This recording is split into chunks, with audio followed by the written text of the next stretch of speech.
Hi friends, എല്ലാവർക്കും ഷീബാസ് കിച്ചണിലേക്ക് സ്വാഗതം. ഇന്ന് ഞാൻ വന്നിട്ടുള്ളത് നല്ല ടേസ്റ്റിയും അതുപോലെ നല്ല സോഫ്റ്റുമായിട്ടുള്ള ക്യാരറ്റ് കേക്കിൻ്റെ റെസിപ്പിയുമായിട്ടാണ്. വീട്ടിൽ നമുക്ക് എളുപ്പത്തിൽ തയ്യാറാക്കിയെടുക്കാൻ പറ്റിയ നല്ല ടേസ്റ്റിയും സോഫ്റ്റുമായിട്ടുള്ള കേക്കാണിത്. എല്ലാവരും ഒന്ന് ട്രൈ ചെയ്ത് നോക്കണം. ഓവനോ ബീറ്ററോ ഒന്നുമില്ലാതെയാണ് മിക്സിയിലൊന്ന് കറക്കി ഗ്യാസ് സ്റ്റൗവിലാണ് ഇത് തയ്യാറാക്കി എടുത്തിട്ടുള്ളത്. എല്ലാവരും ട്രൈ ചെയ്ത് നോക്കണം. വീഡിയോ ഇഷ്ടമാകുന്നെങ്കിൽ ഒന്ന് ലൈക്ക് ചെയ്ത് സപ്പോർട്ട് ചെയ്യാൻ മറക്കരുതേ. എന്നാൽ നമുക്ക് ഈ ടേസ്റ്റി ആയിട്ടുള്ള കേക്ക് എങ്ങനെയാണ് തയ്യാറാക്കി എടുക്കുന്നതെന്ന് നോക്കാം. അതിനായി ആദ്യം വേണ്ടത് ക്യാരറ്റാണ്. ഞാനിവിടെ ഒരു മീഡിയം സൈസിലുള്ള ക്യാരറ്റ് നന്നായിട്ട് ക്ലീൻ ചെയ്തതിന് ശേഷം ഇതുപോലെ ഒന്ന് ഗ്രേറ്ററിൽ വെച്ച് ഗ്രേറ്റ് ചെയ്തെടുത്തിട്ടുണ്ട്. അത് ഞാനിവിടെ 1 കപ്പാണ് എടുത്തിട്ടുള്ളത്. അത് നമുക്കിനി മാറ്റി വയ്ക്കാം. അടുത്തതായി നമുക്കൊരു മിക്സിയുടെ ചെറിയ ജാർ എടുത്തിട്ടുണ്ട്. അതിലേക്ക് ഇനി മധുരത്തിന് ആവശ്യമായിട്ടുള്ള പഞ്ചസാര ചേർത്ത് കൊടുക്കാം. ഞാനിവിടെ 1/4 കപ്പ് പഞ്ചസാരയാണ് ചേർത്ത് കൊടുത്തിട്ടുള്ളത്. അതിൻ്റെ കൂടെ 2 ഗ്രാമ്പും കൂടെ ചേർത്ത് നന്നായിട്ട് ഇനി ഒന്ന് പൊടിച്ചിട്ടെടുക്കാം. പഞ്ചസാര ഇവിടെ പൊടിച്ചെടുത്തിട്ടുണ്ട്. ഇനി നമുക്കത് മാറ്റി വയ്ക്കാം.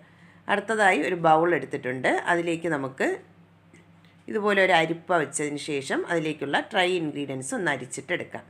അതിനായി ഞാനിവിടെ 1 കപ്പ് മൈദയാണ് ഇതിലേക്ക് എടുത്തിട്ടുള്ളത്. അത് നമുക്ക് അരിപ്പയിലേക്ക് ഇട്ട് കൊടുക്കാം. അതിൽ നിന്ന് ഞാനിവിടെ 1 ടേബിൾ സ്പൂൺ മാറ്റിയെടുക്കുന്നുണ്ട്. അതിന് പകരം 1 ടേബിൾ സ്പൂൺ കോൺഫ്ലവറും കൂടെ ചേർത്ത് കൊടുക്കുന്നുണ്ട്. കോൺഫ്ലവർ ഇല്ലെങ്കിൽ നിങ്ങളുടെ കയ്യിൽ മൈദ മാത്രമാണുള്ളതെങ്കിൽ അത് ചേർത്ത് കൊടുത്താൽ മതിയാകും. അതിലേക്ക് ഇനി 1 ടീസ്പൂൺ ബേക്കിംഗ് പൗഡറും 1/4 ടീസ്പൂൺ ബേക്കിംഗ് സോഡയും 1/4 ടീസ്പൂൺ താഴെ ഉപ്പും കൂടെ ചേർത്ത് കൊടുക്കാം. എന്നിട്ട് ഇതെല്ലാം കൂടെ നന്നായിട്ട് ഇനി ഒന്ന് മിക്സ് ചെയ്ത് അരിച്ചിട്ടെടുക്കണം. ഇതിവിടെ നന്നായിട്ട് ഇനി ഒന്ന് അരിച്ചെടുത്തിട്ടുണ്ട്. ഞാനിവിടെ 1 പ്രാവശ്യമേ അരിച്ചെടുത്തിട്ടുള്ളൂ. എന്നിട്ടൊരു വിസ്ക് കൊണ്ട് നന്നായിട്ട് ഇനി ഇതൊന്ന് മിക്സ് ചെയ്തെടുക്കുന്നുണ്ട്. നിങ്ങൾക്ക് വേണമെങ്കിൽ ഇത് 3 പ്രാവശ്യം വരെ ഇതൊന്ന് അരിച്ചെടുക്കാവുന്നതാണ്. ഞാനിവിടെ നന്നായിട്ട് ഇനി ഒരു വിസ്ക് കൊണ്ട് ഒന്ന് മിക്സ് ചെയ്തെടുത്തിട്ടുണ്ട്. ഇനി നമുക്ക് ഇതൊന്ന് മാറ്റി വയ്ക്കാം. ഇനി നമുക്ക് കേക്ക് തയ്യാറാക്കുന്ന ട്രേ ഒന്ന് റെഡിയാക്കിയിട്ട് എടുക്കണം. അതിനായി ഞാനിവിടെ ഇതുപോലുള്ള ഒരു സ്ക്വയർ ആയിട്ടുള്ള ഒരു കേക്ക് ടിന്നാണ് എടുത്തിട്ടുള്ളത്. അതിലേക്ക് കുറച്ച് ഓയിൽ എല്ലാ ഭാഗത്തും നന്നായിട്ട് ഇനി ഒന്ന് ബ്രഷ് ചെയ്തിട്ട് എടുക്കാം.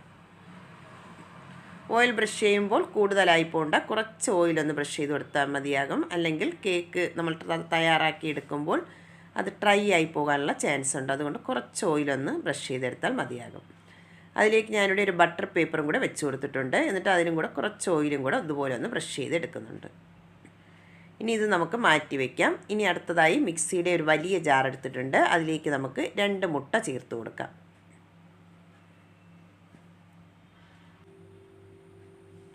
ഇനി നമുക്ക് ഈ മുട്ട നന്നായിട്ട് ഇനി ഒന്ന് അടിച്ച് പതപ്പിച്ചെടുക്കണം.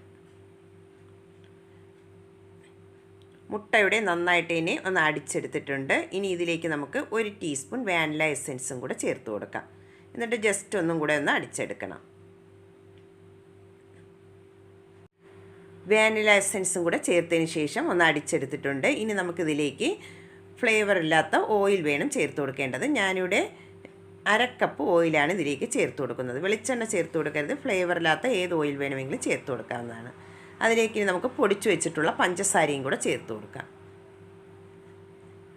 പഞ്ചസാരയും കൂടെ ചേർത്തതിന് ശേഷം ജസ്റ്റ് ഇതൊന്ന് അടിച്ചിട്ടെടുക്കാം. ഇതിവിടെ അടിച്ചെടുത്തിട്ടുണ്ട്. ഇനി നമുക്ക് ഈ മിക്സ് ഒരു ബൗളിലേക്ക് മാറ്റി കൊടുക്കാം.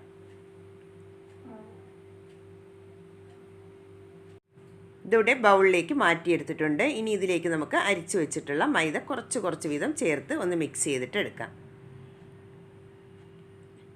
ഇതിവിടെ കുറച്ച് മൈദ ചേർത്ത് കൊടുത്തിട്ടുണ്ട്. ഇനി നമുക്കൊരു വിസ്ക് കൊണ്ട് ഒന്ന് മിക്സ് ചെയ്തിട്ട് എടുക്കാം. മിക്സ് ചെയ്തെടുക്കുമ്പോൾ ഓവറായിട്ട് മിക്സ് ചെയ്ത് കൊടുക്കരുത്. സ്ലോവിൽ വേണം ഇതുപോലെ ഒന്ന് മിക്സ് ചെയ്ത് എടുക്കാനായിട്ട്. ഇതുപോലെ ഒരു വിസ്ക് ഉണ്ടെങ്കിൽ നമുക്ക് കട്ടകളൊന്നുമില്ലാതെ എളുപ്പത്തിൽ തന്നെ ഇതൊന്ന് മിക്സ് ചെയ്തെടുക്കാൻ പറ്റും. ഇതിവിടെ മിക്സ് ചെയ്തെടുത്തിട്ടുണ്ട്. ഇനി നമുക്ക് ബാക്കിയുള്ള മൈദയും കൂടെ അതിലേക്ക് ചേർത്ത് കൊടുക്കാം. എന്നിട്ട് നമുക്ക് നന്നായിട്ട് ഇനി മിക്സ് ചെയ്തിട്ട് എടുക്കാം.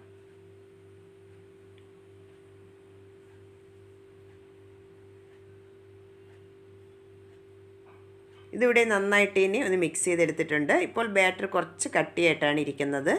നമുക്കിനി ഇതിലേക്ക് 2 ടേബിൾ സ്പൂൺ പാലും കൂടെ ചേർത്ത് കൊടുക്കാം. പാലെടുക്കുമ്പോൾ ഇളം ചൂടുള്ള പാൽ വേണം എടുക്കാനായിട്ട്. ഒരു 2 ടേബിൾ സ്പൂണാണ് ഇതിലേക്ക് ചേർത്ത് കൊടുക്കുന്നത്. പാലും കൂടെ ചേർത്തതിന് ശേഷം വീണ്ടും നന്നായിട്ട് ഇനി ഒന്നും കൂടെ ഒന്ന് മിക്സ് ചെയ്തിട്ട് എടുക്കണം.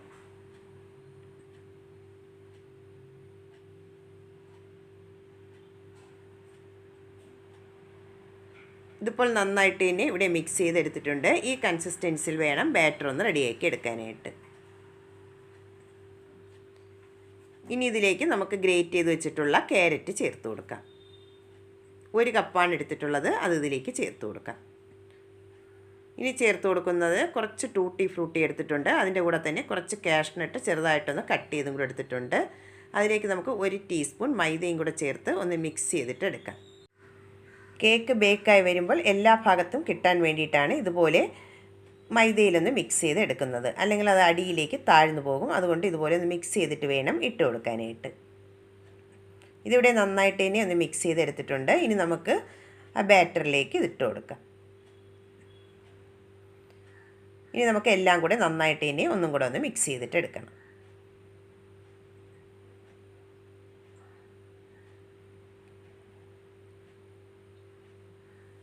ഇതിവിടെ നന്നായിട്ട് തന്നെ ഒന്ന് മിക്സ് ചെയ്തെടുത്തിട്ടുണ്ട്. ഈ കൺസിസ്റ്റൻസിയിൽ വേണം ബാറ്റർ റെഡിയാക്കി എടുക്കാനായിട്ട്. ഇനി നമുക്ക് റെഡിയാക്കി വെച്ചിട്ടുള്ള കേക്ക് ടിന്നിലേക്ക് ഇത് മാറ്റി കൊടുക്കാം. നമ്മൾ നേരത്തെ റെഡിയാക്കി വെച്ചിട്ടുള്ള കേക്ക് ടിന്നിലേക്ക് ഇത് ഒഴിച്ചു കൊടുക്കാം.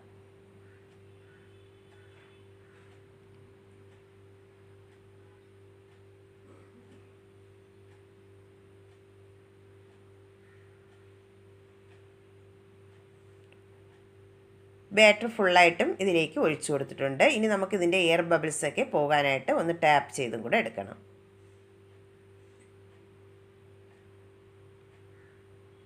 ഞാനിവിടെ ഇത് ബേക്ക് ചെയ്തെടുക്കുന്നത് ഇതുപോലെ സാധാരണ ഒരു അലുമിനിയം പാത്രത്തിലാണ്. അതൊരു 10 മിനിറ്റ് നന്നായിട്ട് ഇത് പ്രീ ഹീറ്റ് ചെയ്തെടുത്തിട്ടുണ്ട്. അതിലേക്ക് ഒരു റിങ്ങും കൂടെ വെച്ചതിന് ശേഷം നമുക്ക് ഈ കേക്ക് ടിന്ന് അതിലേക്ക് ഇറക്കി വെച്ച് കൊടുക്കാം.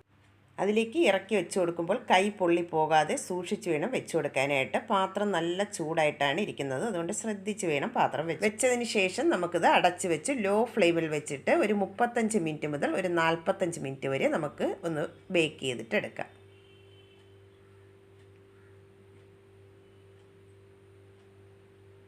ഇതിപ്പോൾ കേക്ക് ബേക്ക് ചെയ്യാൻ വെച്ചിട്ട് ഒരു 45 മിനിറ്റ് ആയിട്ടുണ്ട്. ഞാനൊരു 35 മിനിറ്റ് ആയപ്പോൾ തുറന്ന് നോക്കിയിട്ടുണ്ടായിരുന്നു. അപ്പോൾ കേക്ക് റെഡി ആയിട്ടില്ലായിരുന്നു. ഇതിപ്പോൾ 45 മിനിറ്റ് ആയപ്പോഴാണ് കേക്ക് ഒന്ന് റെഡിയായി വന്നിട്ടുള്ളത്. നമുക്ക് ടൂത്ത് പിക്ക് കൊണ്ട് ഒന്ന് കുത്തി നോക്കാം.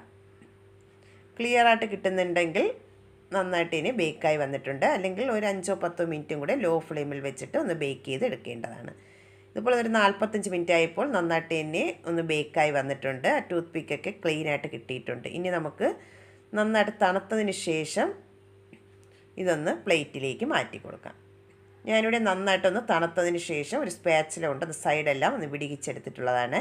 ഇനി നമുക്ക് ജസ്റ്റ് ഇതുപോലെ കയ്യിലേക്ക് ഒന്ന് തട്ടിക്കൊടുക്കാം. ഇനി നമുക്കിതിലേക്ക് വെച്ചിട്ടുള്ള ബട്ടർ പേപ്പറും കൂടെ ഒന്ന് മാറ്റിയെടുക്കാം.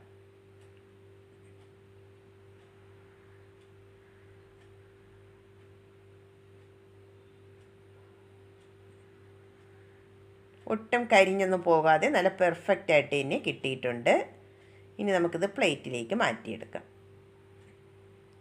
ഇനി ഇത് നമുക്ക് കട്ട് ചെയ്തും കൂടെ നോക്കാം. കട്ട് ചെയ്യുമ്പോൾ തന്നെ മനസ്സിലാകും നല്ല സോഫ്റ്റ് ആയിട്ടുള്ള കേക്കാണിത്.